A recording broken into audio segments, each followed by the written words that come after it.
It's extremely grueling. We always say that we stretch you to the point where we can see all your holes.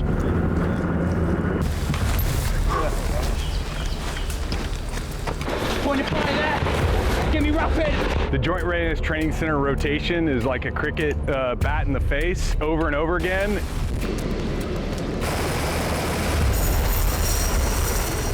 What's that right?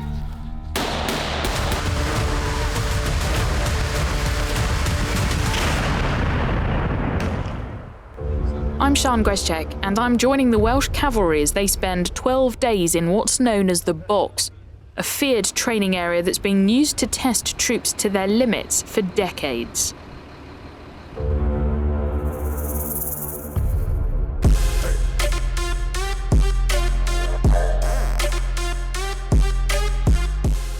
Meet Geronimo.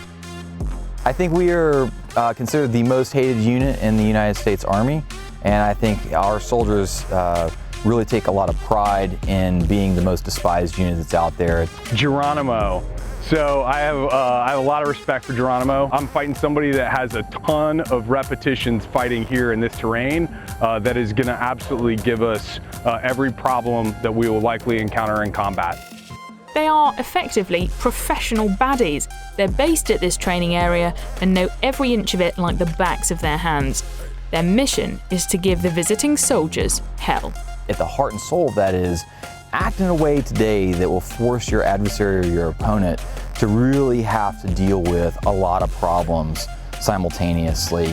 And when you do that, you overwhelm them and they start to create their own problems. And I think that is really what's at the heart of how we act and our mentality. As usual, no prisoners. Questions? Only 3. Let my guys push through. One dead G-man down the road. And it doesn't take long for Geronimo to start causing problems. This, the aftermath of a surprise attack. He got radio check before we switched them.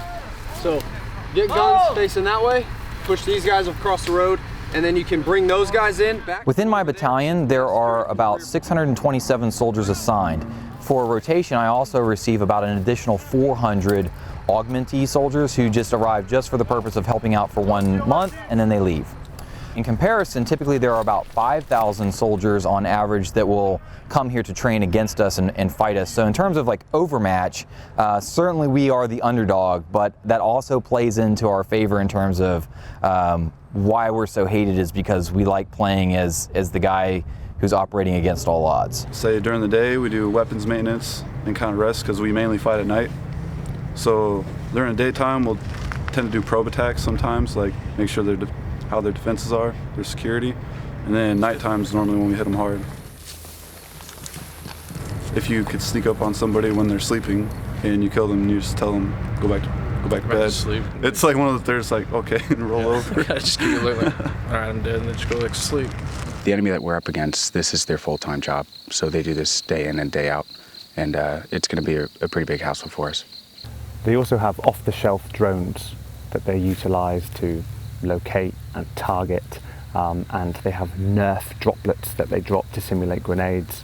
So it's completely real world and working to create the best way to strike the enemy, but using new technology. Our goal is we must win, and the reason we must win as the opposing force is that we believe very firmly that units learn best by losing. So you've got a real kit of parts, haven't you? Anything at your disposal to make life hell for... Yeah, and these vehicles are all brand new.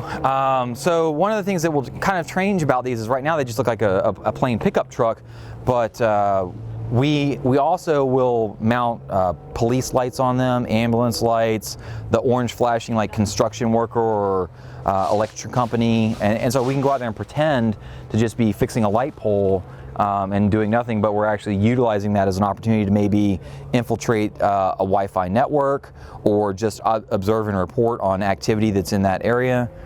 His job is to train this brigade and train us as hard as he can by... See, he's already got his scouts out against me. So why is the enemy here called Geronimo? Their lineage goes back to the 509th Parachute Infantry Battalion, And by legend, one of the first members of the 509th was also the first members of the test platoon. The rest of the members of his unit had, said that he was going to be scared. And so he said, I'm not going to be scared when I exit this airplane for the first time, one of the first U.S. paratroopers, and I'm going to prove it to you by yelling Geronimo when I jump out of the airplane, right? And so Geronimo being the very famous Apache warrior from Native American culture. And so, true to his word, when he exited the aircraft, he yelled Geronimo. So what we're going to do, sir, just while we're off to that. Meanwhile, Geronimo have now made contact with the Welsh cavalry. So we can get one of the antennas up, get onto zero, tell them to stop dropping people in that area. Right. Because obviously the enemies have got eyes on to be calling mortars in. The beginning of many battles ahead. We've got lots of training areas in the UK, some of which initially could look quite similar to this, pine trees and ferns, but then they're very small. This is on a scale that is really great to work in because in the UK, you'll come across the same wood block or the same trees again and again. And when you've been on that training area a bit, you kind of know where the enemy are likely to be hiding and there aren't that many surprises. But in somewhere the size of this, we're constantly being surprised by Geronimo, discovering new areas and getting pushed and put to the test in a way that we just wouldn't be used to at home. Are you ready? Let's go. Let's move. And what's it like having the Welsh cavalry working alongside you? So first and foremost, a phenomenal unit, incredibly professional, particularly their junior non-commissioned officers, their corporals and lance corporals, incredibly capable and professional and skilled at what they do. So this time the British are here, do they tend to give you more grief than the others? Honestly, no, because we may talk a lot of smack about each other, but when it comes down to it, when we finally actually train with each other, we look forward to it and learn from one another. This isn't the Super Bowl. This isn't the end point. Sorry, that would be like the Champions League Cup. This isn't the end.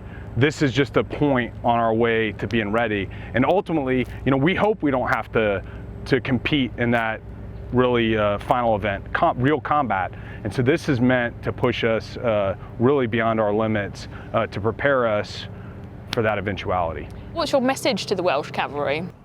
I have no message for the Welsh cavalry. I'll be there to shoot you soon. Next time, come with me as I explore the history behind Fort Polk in Louisiana. The state has been home to training US soldiers since before World War II.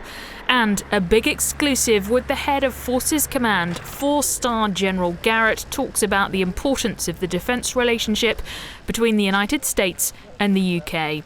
Sian Grzeszczyk, Forces News, Fort Polk, Louisiana. If you enjoyed this video, don't forget to like and subscribe to our channel.